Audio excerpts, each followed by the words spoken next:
The morning sun was just rising over New Dakota Colony when Jake Morrison got the call that changed everything. He was drinking his coffee and reading reports about the wheat harvest when his radio crackled to life.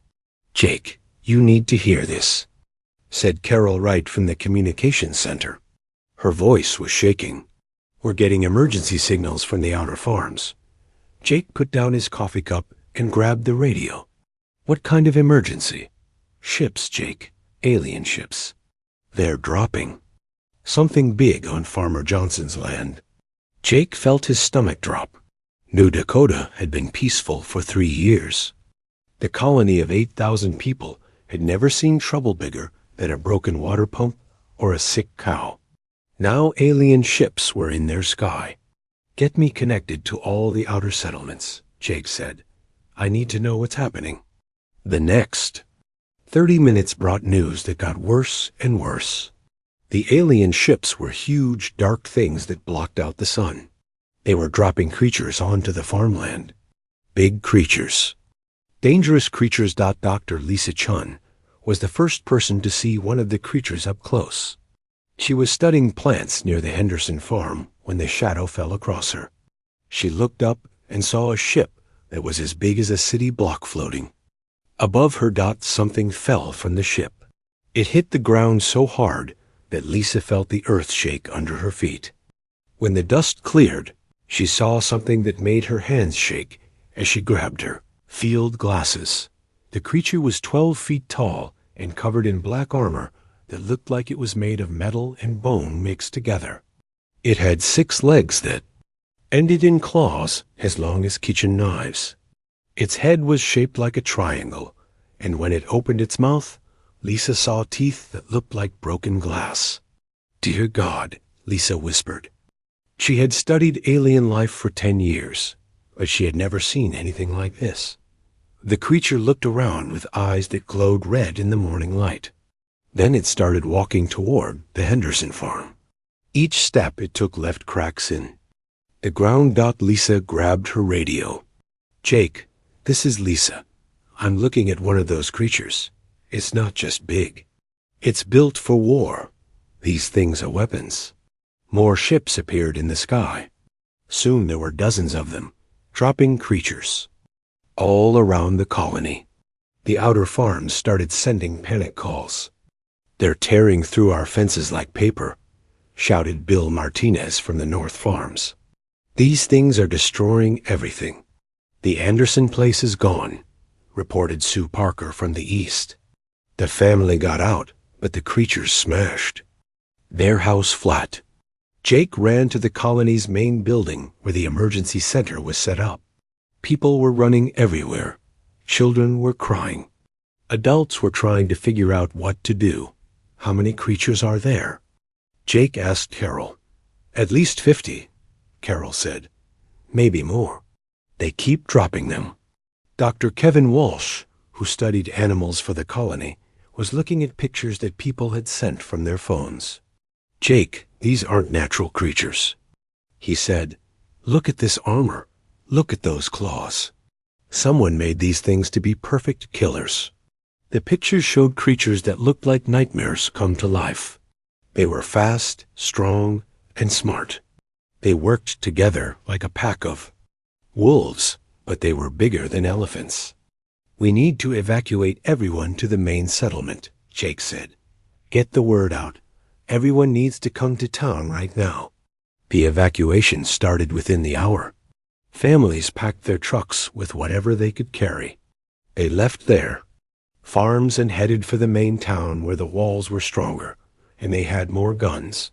But something strange happened during the evacuation. People didn't just bring their clothes and food. They brought their pets. Maya Rodriguez was one of the first families to reach town. She was holding her German Shepherd Rex in her arms. The dog was big and heavy, but Maya wouldn't let him ride in the truck bed.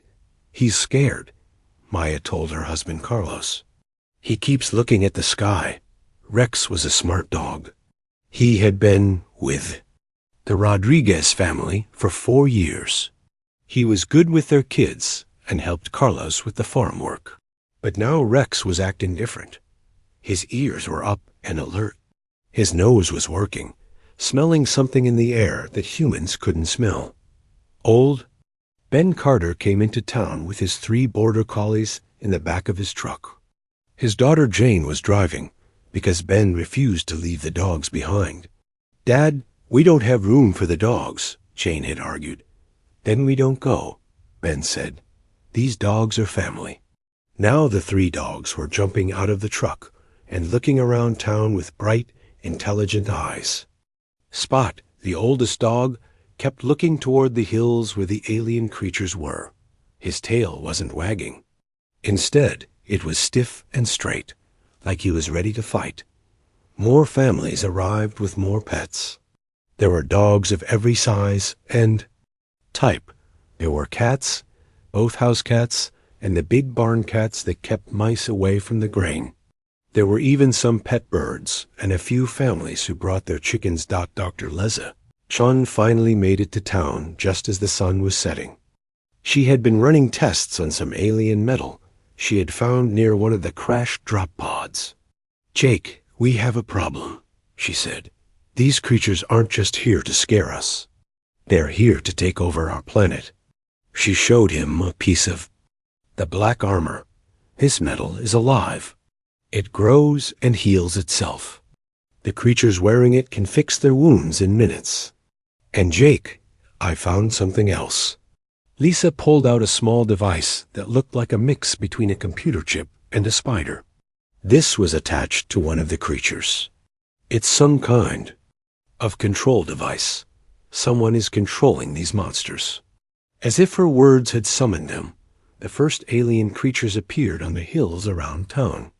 Even from a distance, people could see their red eyes glowing in the darkness. "How many guns do we have?" Jake asked Sam Tucker, who had been a soldier before coming to New Dakota. "Not enough," Sam said. "Maybe 50 rifles total. And I don't think our bullets will do much against that armor." The creatures on the hills began to move closer. They moved in formation, like soldiers. Their claws clicked on the rocky ground, making a sound like knives being sharpened. Inside the town, the pets began to act strange. Dogs that had been calm all day started pacing. Cats climbed to high places and stared out at the approaching creatures. Even the chickens stopped making noise and huddled together. Maya noticed that Rex was no longer scared. Instead, he was standing at the window, looking out at the creatures with what looked like interest. His lips were pulled back slightly, showing his teeth. "What's wrong with Rex?" asked their daughter Emma. Maya looked at her dog and realized something that made her heart race. Rex wasn't afraid of the alien creatures. He was studying them, like a hunter studies prey. "I don't know," Maya said, but she had a feeling that they were about to find out. Outside, the alien war beasts were getting closer to the town. Inside, hundreds of pets were watching them approach. And for the first time since the ships had arrived, some of the pets began to wag their tails, not the happy wag of a pet wanting to play. The slow, steady wag of a predator that had found something interesting to hunt. The alien war beasts reached the edge of town just after midnight. Jake Morrison stood on the wall with his rifle, watching the creatures move through the darkness. Their red eyes looked like stars that had fallen from the sky. "How many do count?" asked Sam Tucker, crouching next to Jake with his own gun. "Too many," Jake said. "At least 30 just on this side of town." The creatures moved like they had done this before. They spread out in a circle around the town, cutting off all the roads. Some of them were bigger than others, but they all had the same black armor and the same terrible claws. Dr. Lisa Chun was in the command center, trying to contact other human colonies. "I can't reach anyone," she told Carol Wright. "These things might be attacking everyone at the same time." Above the town, more alien ships floated in the dark sky. These ships were different from the ones that had dropped the creatures. They were smaller and had bright lights that swept back and forth across the town like giant flashlights. "They're scanning us," Dr. Kevin Walsh said, looking through a telescope. "Counting how many people we have, maybe figuring out our weapons." Inside the town, families huddled in their houses. Parents held their children close and tried to stay calm. But the pets were not calm at all. Rex, Maya's German shepherd, was pacing back and forth in front of the door. His hackles were up, making the fur on his neck stand straight. He kept making a low growling sound that Maya had never heard before. "Maybe we should put him in the basement," Carlos suggested. "He might bark and give away our position." But Maya was watching Rex carefully. The dog wasn't acting scared or confused. He was acting like he was getting ready for something, like he was preparing to fight. Ben Carter's 3 border collies were having a meeting in his backyard. The old farmer watched through his window. As Spot, Duke, and Princess sat in a circle, looking at each other like they were talking. Their ears were forward and their tails were still. "That's odd," Ben said to his daughter Jane. "They never sit like that." All over town, pets were acting strange. Cats that usually slept all night were wide awake, sitting on windowsills and watching the creatures outside. Dogs were gathering in small groups, sniffing the air, and making quiet sounds to each other. The first attack came at dawn. The war beasts had been waiting in the darkness, but when the sun came up, they began to move. The largest creature, one, that stood 15 feet tall, walked straight toward the main gate. Its claws left deep scratches in the concrete road. The control device on its head blinked with red lights. Sam Tucker aimed his rifle at the creature's head. "Here goes nothing," he said, and pulled the trigger. The bullet hit the creature right between the eyes. There was a bright flash and a sound like metal hitting metal. The creature stopped walking and shook its head like a dog shaking off water. Then it kept walking. "The armor is too thick," Sam shouted. "Our guns can't hurt them." More creatures began attacking from all sides. They moved fast for something so big, jumping over fences and smashing through walls. Their claws cut through metal like it was paper. The town's defenders fired everything they had. Rifles, shotguns, even an old hunting bow that Pete Collins had brought from his house. Nothing worked. The creatures kept coming. That's when Rex broke free. Maya had been holding the dog's collar, trying to keep him inside the house. But Rex was strong, and he was determined.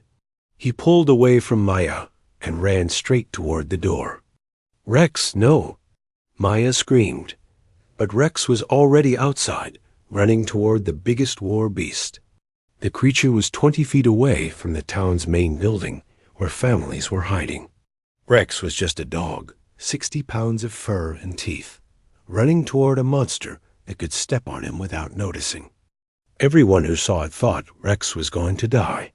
The war beast turned its triangular head toward the dog and opened its mouth, showing rows of crystal teeth.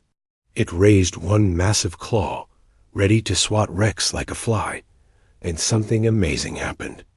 Rex didn't try to bite the creature's legs or bark at it from a safe distance. Instead, he did something that no one expected.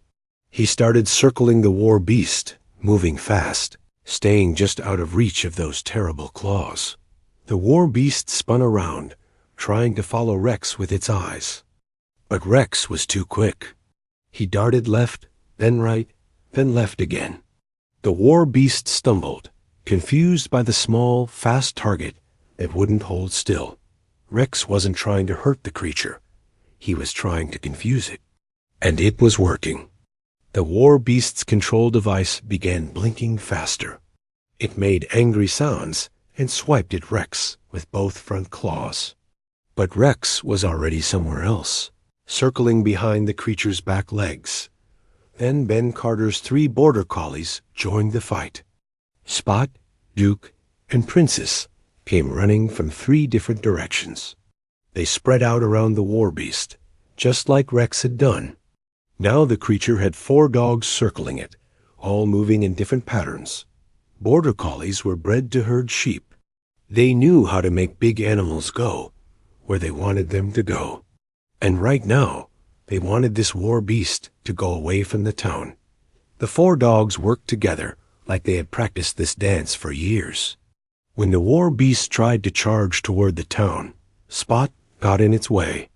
When it turned to swipe at Spot, Duke nipped at its back legs. When it spun to catch Duke, Princess barked from the other side. The war beast was getting frustrated. It had been built to fight soldiers with guns, not small, fast animals that seemed to know what it was going to do before it did it. Dr. Lisa Chun was watching from the command center window. "This is impossible," she said. "How do they know how to do that?" More pets joined the fight. A big orange cat named Brutus jumped down from a roof and landed on the war beast's back. The creature tried to shake him off, but Brutus dug his claws into the gaps between the armor plates and held on. 2 more dogs, a golden retriever named Honey and a small terrier called Pepper, ran out from behind a building. They didn't try to circle the war beast like the other dogs. Instead, they went for its feet, biting and pulling at the joints where the armor was thinner. The war beast was now spinning in circles, trying to deal with 7 different animals attacking from 7 different directions. Its control device was blinking so fast it looked like a strobe light. Then something even stranger happened. The war beast started backing away from the town. It wasn't retreating because it was hurt.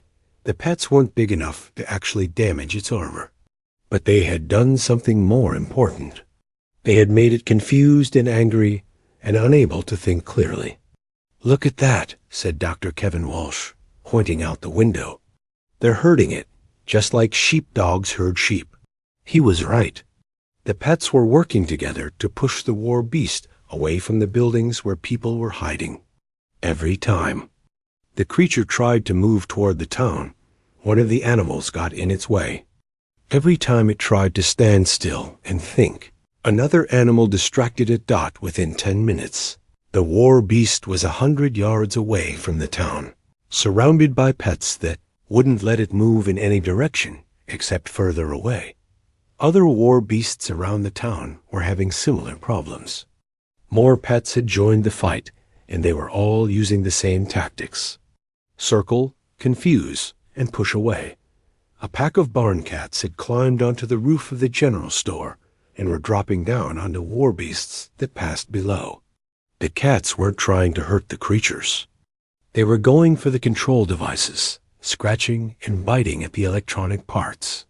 "The pets are targeting the controllers," Lisa Chun said, watching through binoculars. "How do they know to do that?" Jake Morrison shook his head. "I don't know. But whatever they're doing, it's working." The war beasts were designed to be perfect weapons. They were strong, fast, and nearly indestructible. But they had one weakness that their creators had never thought about. They were used to fighting enemies that fought back in predictable ways. Soldiers shot guns. Tanks fired cannons. Spaceships used energy weapons. These were all attacks that came from one direction and could be blocked or avoided. But the pets weren't fighting like soldiers. They were fighting like wild animals. They used speed instead of strength, confusion instead of direct attack, and teamwork instead of individual heroics. Most importantly, they seemed to understand that the war beasts were not really alive. They were machines controlled by other machines. And machines could be confused, overwhelmed, and driven to make mistakes.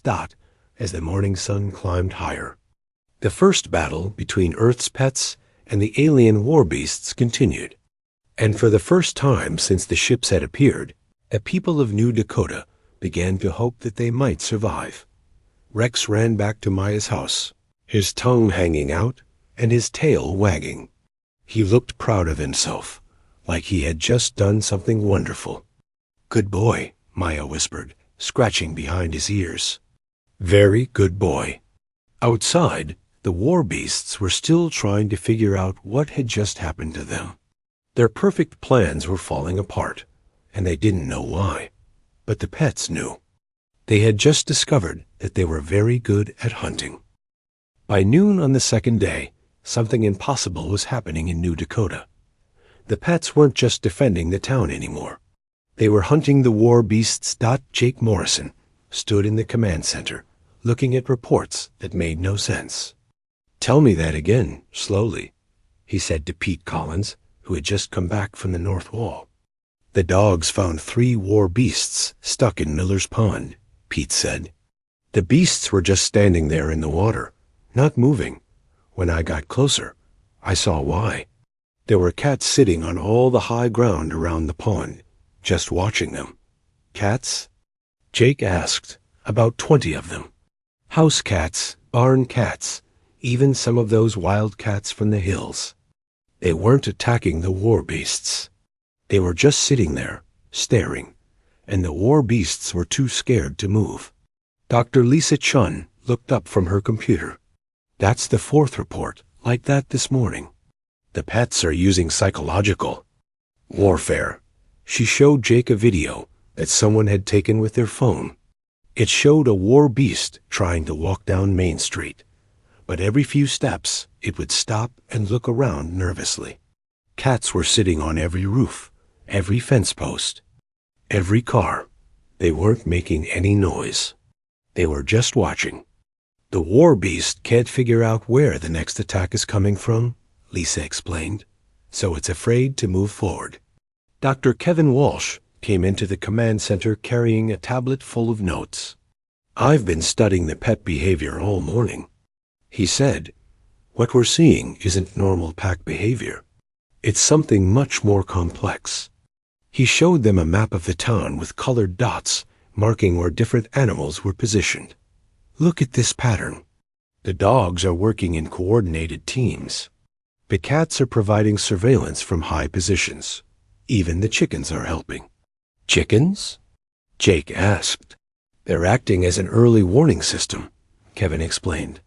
"When a war beast gets close to their coop, they make a specific noise. It's different from their normal sounds.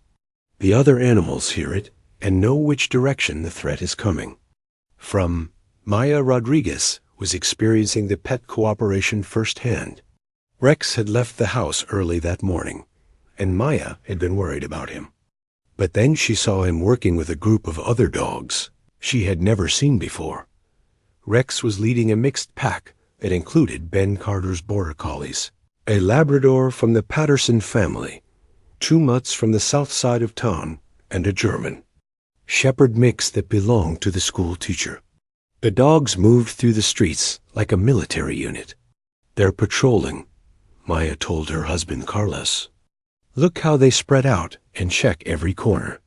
The pack would stop at each intersection. One dog would sniff the air while the others watched different directions.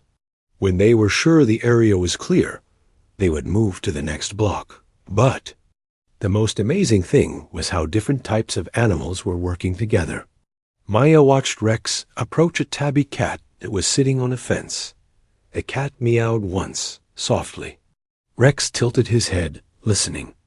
Then he barked twice and led his pack toward the east side of town.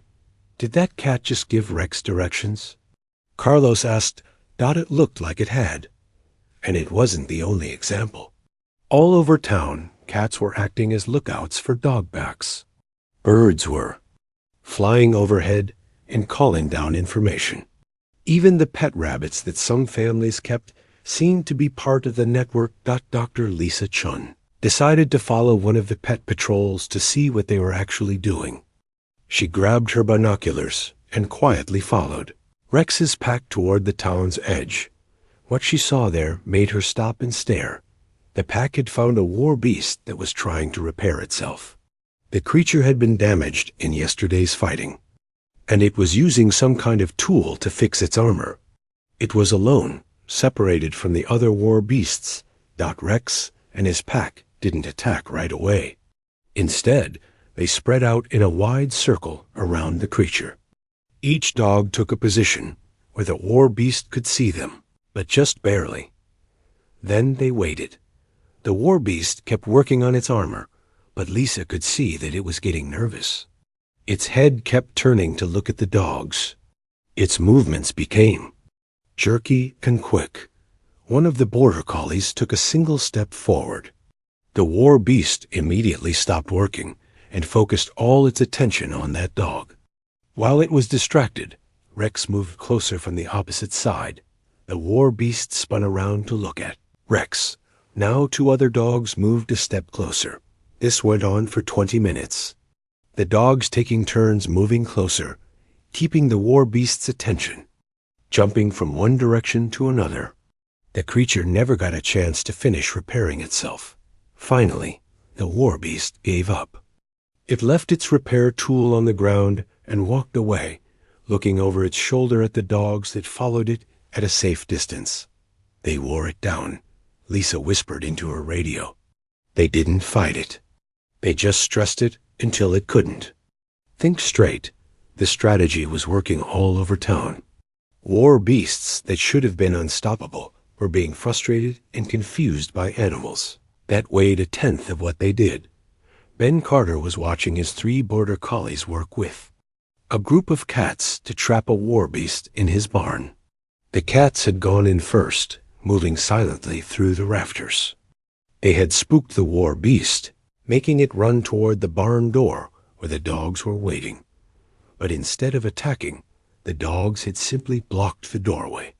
Now the war beast was stuck inside, too big to climb out through the windows, unwilling to charge 3 dogs that might have friends nearby. Smart, Ben said to his daughter Jane. They're not trying to kill it. They're just making it useless. The most impressive cooperation was happening at the school, where about 30 pets of different species had gathered. Lucy Stevens, the veterinarian, was watching them through her clinic window, and what she saw looked like a war council. There were dogs and cats sitting in a rough circle. A few pet birds perched on nearby branches. Even some of the neighborhood. Pets that had seemed too old or too small to fight were part of the group. They weren't making much noise, but Lucy could see that they were communicating. Tails would wag in specific patterns. Ears would turn in certain directions. Cats would blink slowly at dogs, and dogs would tilt their heads in response. They're planning something, Lucy told her assistant, Mark Thompson. But what? She got her answer an hour later, when the largest group of war beasts yet tried to attack the town center. There were 8 of the creatures, all moving together in formation. Their control devices were blinking in sync, which meant they were being directed by the same alien commander. The human defenders got ready to fight, but the pets got there first. What happened next looked like a battle plan that had been practiced for weeks. Dogs came at the war beasts from ground level, but they didn't try to circle them like before. Instead, they formed a line and started barking in unison. The noise was incredible. 60 dogs barking at the same time created a wall of sound that made the war beasts stop and shake their heads. While the dogs kept up the noise, cats began dropping from every roof and tree around the area. But they weren't attacking the war beasts directly. They were going for the control devices.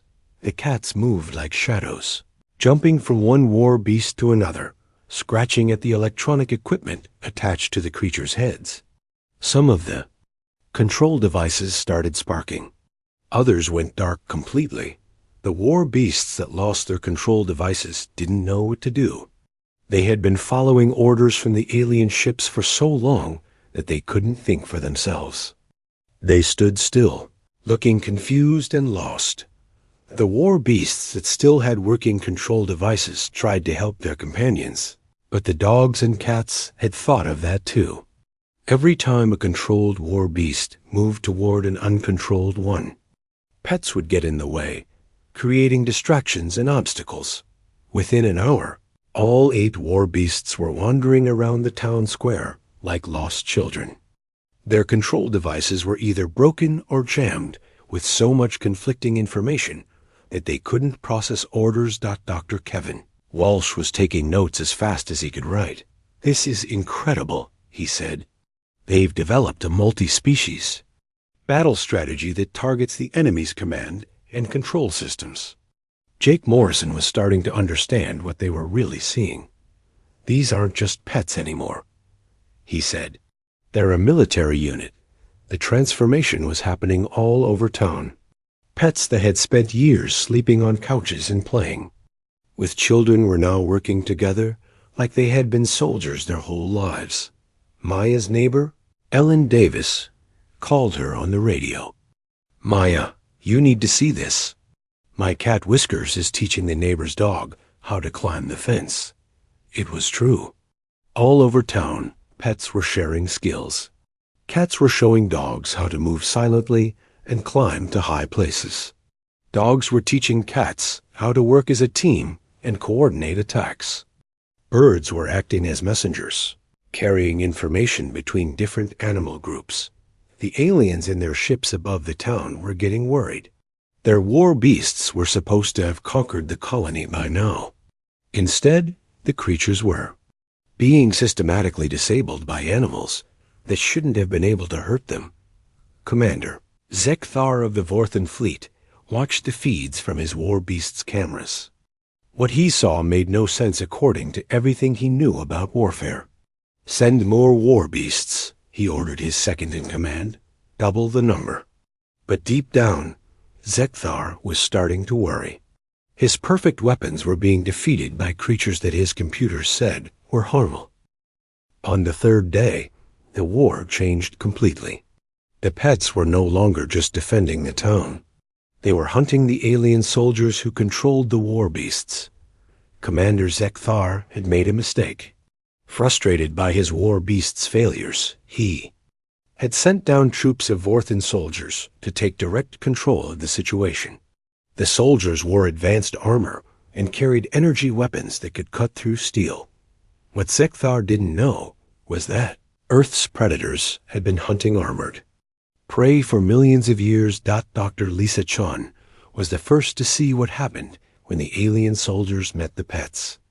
She was hiding in the old Miller house, watching through binoculars as a squad of 5 Vorthan soldiers marched toward the town center. The soldiers looked confident. Their armor gleamed in the morning sun, and their weapons hummed with deadly energy. They moved in perfect formation, just like they had been trained. They never saw the cats coming. Brutus, the big orange tabby, had been joined by every cat in a 3-block radius. There were house cats, barn cats, and even some wild cats from the hills outside town. They moved like shadows through the tall grass beside the road. The first soldier never knew what hit him. One moment he was walking with his squad, and the next moment there was a cat on his back, clawing at the joints in his armor. The soldier tried to reach behind himself to grab the cat, but his armor was too bulky. While he was distracted, 3 more cats appeared. They didn't go for his armor. They went for his weapon, knocking it out of his hands with precise swipes of their paws. The energy rifle clattered across the road, well out of reach. The other soldiers turned to help their companion, but they had problems of their own. Cats were dropping from trees, jumping from rooftops, and emerging from storm drains. Within seconds, all 5 soldiers were covered in furry, clawing, biting attackers. But the cats weren't trying to hurt the soldiers. They were trying to remove their equipment. Claws that could catch mice with surgical precision were perfect for finding the weak spots in alien armor. Teeth that could crack bird bones knew exactly how much pressure to apply to electronic devices. Within 10 minutes, 5 of the galaxy's most advanced soldiers were sitting in the middle of the road in their underwear, surrounded by cats who were calmly cleaning their paws. Their armor, weapons, and communication devices were scattered around them like discarded toys. How is this possible? One of the soldiers asked in his own language. The cats didn't answer. They just watched with the patient stare that cats had been using to intimidate prey for thousands of years. Dr. Kevin Walsh was documenting everything from his position in the town hall. "The cats are using precision strikes," he radioed to Jake Morrison. "They're not attacking randomly. They know exactly which parts of the armor to target. The dog packs were having similar success with other alien soldiers. Rex had joined forces with a group of dogs that included breeds from all over town. There were hunting dogs, working dogs, guard dogs, and even some small lap dogs that looked out of place in the pack. But size didn't matter in the tactics they were using. A squad of 8 4th soldiers was advancing down Oak Street when Rex's pack surrounded them. The soldiers raised their weapons, ready to fire at the dogs. But the dogs didn't attack in a straight line like the soldiers expected.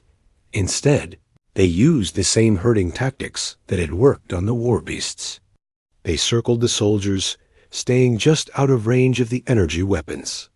Every time a soldier aimed at one dog, 2 other dogs would close in from different directions.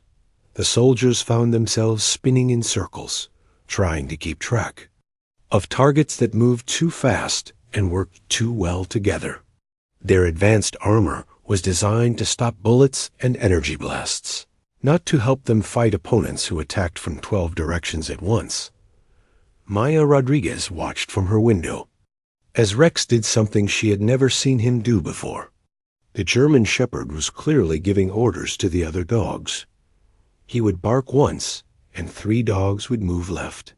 He would bark twice, and 2 other dogs would advance from the right. He's acting like a general, Maya told Carlos. How does he know how to do that? The answer was in Rex's blood. German shepherds had been bred from wolves, and wolves were some of nature's best pack hunters. Rex was remembering skills that his ancestors had used to bring down prey much larger than themselves. The most amazing example of pet evolution was happening at the Rodriguez farm, where a mixed group of animals had captured an alien soldier alive. The soldier was sitting on the ground, completely unharmed but unable to move. He was surrounded by a perfect circle of animals. Dogs sat at 6-foot intervals, all facing inward. Cats perched on fence posts and hay bales, their eyes never leaving the prisoner. A flock of chickens had formed an outer ring, clucking softly whenever the soldier tried to shift his position. Lucy Stevens, the veterinarian, came to examine the situation. What she found amazed her. They're not threatening him, she radioed to the command center. They're just watching. But the psychological effect is incredible. The alien soldier was clearly terrified. His species had never evolved with predators, like Earth's animals. On the Vorthan home world, the most dangerous creatures were large and slow.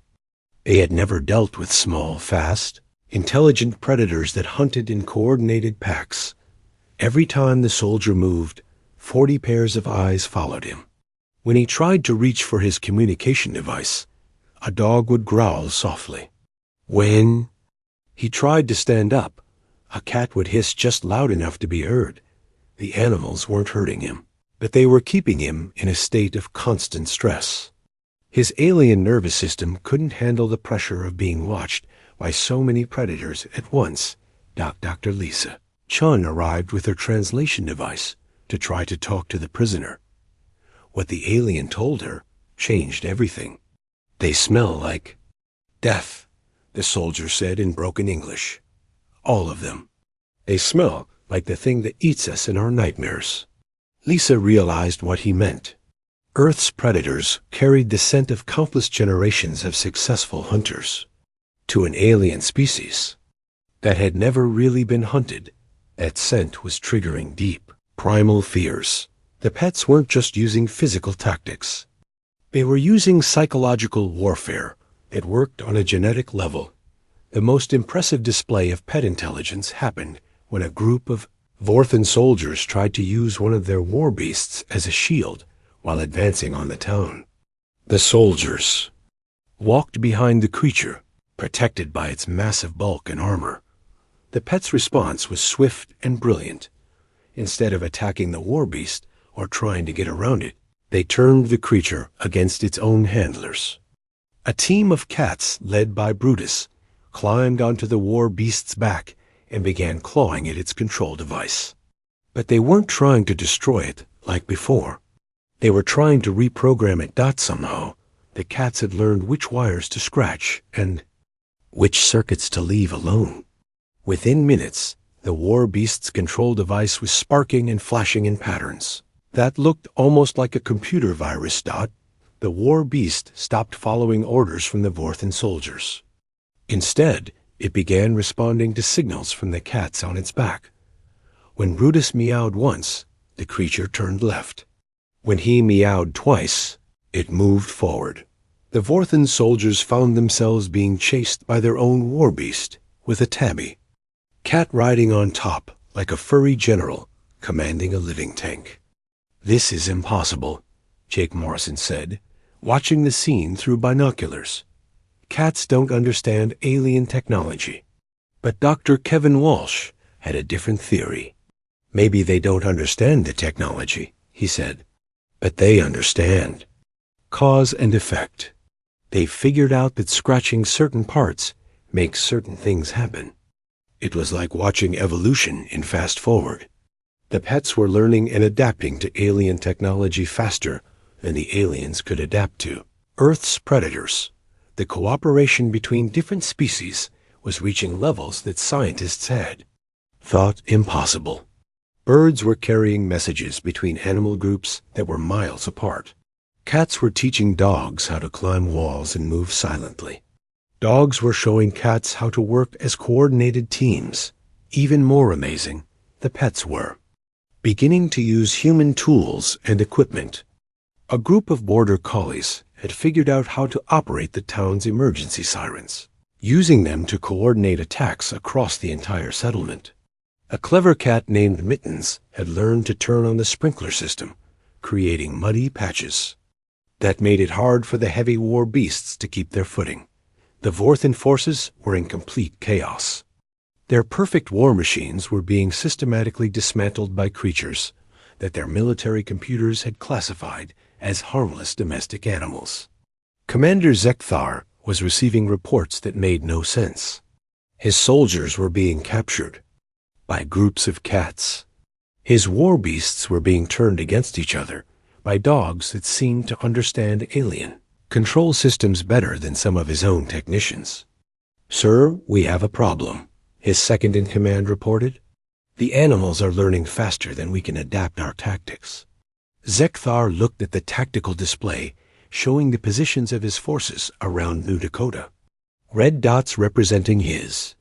Soldiers and war beasts were scattered across the map, most of them marked as disabled or missing. "How many effective units do we have left?" he asked. "Less than 30%, sir. And that number is dropping every hour." The truth was becoming clear to the Vorthan commander. His invasion force, Wick. The fourth day brought something that Commander Zekthar had never experienced in his long military career: complete and total defeat at the hands of domestic animals. From his command ship floating above New Dakota, Zekthar watched his invasion force fall apart. His war beasts, the pride of the Vorthan military, were wandering around the countryside like lost children. His elite soldiers were trapped in a dozen different locations, surrounded by cats and dogs that wouldn't let them move. "Sir, we are receiving surrender requests from 15 different units," his communications officer reported. "They want to be rescued." Zekthar looked at the tactical display one more time. Red icons showing his forces were scattered across the map, and most of them were marked as captured or disabled. The few units that were still mobile were being herded away from populated areas by organized groups of animals. "Begin full evacuation," Zekthar ordered. "All ships prepare to leave orbit." It was the first time in Vorthan history that an invasion had been called off because of pets down on the ground. The people of New Dakota were discovering just how complete their victory really was. Jake Morrison stood in the town square, looking at a sight that would have been impossible to imagine a week ago. 20-3 Vorthan soldiers sat in neat rows, their hands clasped behind their heads. They were completely unharmed, but they looked terrified. Around them, a mixed group of dogs, cats, and even some chickens maintained a loose but effective guard. They surrendered to a golden retriever named Honey, Sam Tucker reported. The whole squad just put down their weapons and sat on the ground when she started wagging her tail at them. Dr. Lisa Chun was interviewing one of the captured soldiers through her translation device. What she learned changed everything she thought she knew about the invasion. They came here because they thought we would be easy to conquer, Lisa told Jake. Their computers said that humans keep weak animals as companions, animals that have been bred to be helpless and dependent. Jake laughed, looking around at the pets that had saved their colony. Rex was lying in the shade, panting happily after his morning patrol. Brutus was sitting on a fence post, watching the captured aliens with the patient stare of a successful hunter. Ben Carter's border collies were playing with a group of children, looking like ordinary farm dogs. They got that one wrong, Jake said. The alien soldier continued his explanation, and Lisa's expression grew more serious. Jake, there's something else. This wasn't just an attack on our colony. The Vorthan Empire was planning to invade every human settlement in this sector. Dozens of colonies, millions of people. What stopped them? Jake asked. Lisa smiled. We did. Or rather, our pets did. The same thing that happened here happened everywhere the Vorthans attacked. Every human colony fought back with the same secret weapon. Reports were coming in from across human space. On the mining colony of New Montana, a pack of sled dogs had chased a squadron of war beasts into a frozen lake. On the farming world of New Iowa, barn cats had figured out how to sabotage the alien ship's landing systems. On the ocean colony of New Florida, even the petfish had somehow contributed to the defense by triggering underwater alarms that confused the Vorthan. Sonar Systems. Dr. Kevin Walsh was compiling data from all the attacks, and what he found amazed him. It's not just that the pets fought back, he told the Emergency Council. It's how they fought back. Every species used different tactics, but they all worked together in ways that seem impossible. He showed them video footage from other colonies. On New Texas, cattle dogs had organized the local wildlife into a defensive network that included everything from roadrunners to rattlesnakes. On New Vermont, dairy cows and barn cats had worked together to create obstacles that channeled the war beasts into traps. The aliens thought they were invading worlds full of helpless farmers and their weak pets, Kevin explained. What they actually found were advanced ecosystems where every animal was part of a coordinated defense network. Maya Rodriguez was beginning to understand what had really happened. She sat on her porch, scratching Rex behind the ears, thinking about everything they had witnessed. You knew, didn't you? She said to the German shepherd. You all knew what you could do. You were just waiting for the right moment. Rex looked up at her with intelligent brown eyes and wagged his tail once. It might have been an answer, or it might have just been a dog being happy. But Maya was starting to think that there wasn't much difference between the two. The evacuation of the Vorthan forces took most of the day. Their ships descended to pick up soldiers and war beasts from locations all around the colony. But even the retreat was controlled by the pets. Dog packs escorted groups of alien soldiers to the pickup points, making sure they didn't try to take any equipment or weapons with them. Cats supervised the loading of the war beasts, somehow communicating with the massive creatures and keeping them calm during transport. It was like watching a perfectly organized prisoner exchange, except that one side was being managed entirely by domestic animals. Commander Zik Thar himself came down to oversee the final evacuation. He had to see for himself what had defeated his invasion force. What he found waiting for him at the landing site was not what he expected. A single German shepherd sat about 50 feet from his shuttle, watching him with calm, intelligent eyes. The dog wasn't threatening or aggressive. It was just observing. like a sentry making sure that unwanted visitors actually left. Zeek-Thar walked toward his shuttle, and the dog stood up. Not in an attack posture, but in the stance of an animal that was ready to react to whatever happened next. "Magnificent," Zeek-Thar said in his own language. "We never had a chance, did we?" The dog tilted its head as if it understood the question. Bennett sat back down and continued watching until the shuttle lifted off and disappeared into the sky. Dr. Lisa Chun spent the next week writing her official report to Colonial Command. It was the strangest document she had ever created, full of facts that sounded like science fiction. The domestic animals of New Dakota demonstrated coordinated defense behaviors that suggest intelligence levels far beyond previous estimates. She wrote, "They showed the ability to learn alien technology, coordinate multi-species attacks, and develop new tactics in real time." But the most important part of her report came at the end. Recommendation: all future colonial settlements should include mandatory pet populations, not for companionship, but for defense.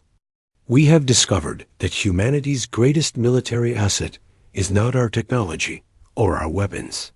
It is our partnership with Earth's most successful predators. The news of what happened at New Dakota spread throughout human space faster than any. Official report. Families that had been thinking about getting pets for their children suddenly found themselves adopting dogs, cats, birds, and even rabbits for security purposes. Pet supply companies couldn't keep up with demand. Veterinary. Schools started offering courses in military animal psychology.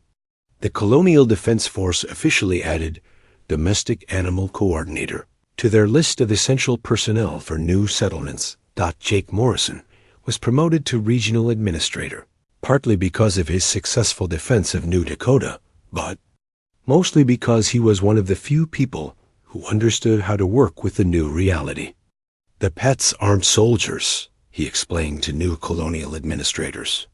"They're family members who happen to be incredibly good at protecting their families.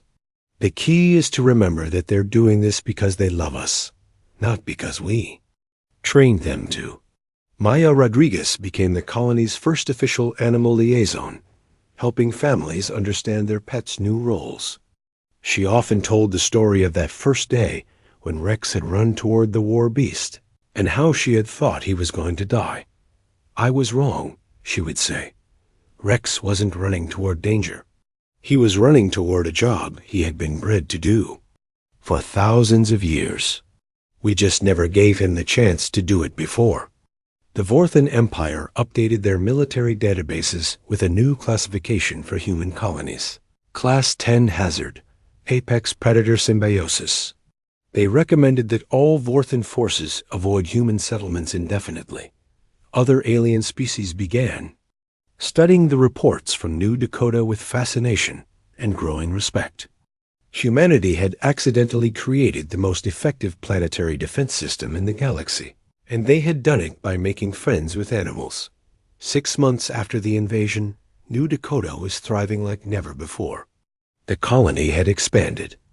New families were arriving every week, and the pet population had tripled. Rex still went on his morning patrols, but now he was accompanied by a pack of 12 other dogs from families all over the colony. They checked the perimeter, investigated anything unusual, and made sure that everyone felt safe. But most of the time, Rex was just a family dog. He played with the Rodriguez children, helped Carlos with farm work, and slept on Maya's feet during the cold nights. The only difference was that now everyone knew what he really was. Rex wasn't just a pet. He was a guardian, a protector, and a reminder that humanity had never been alone in the universe.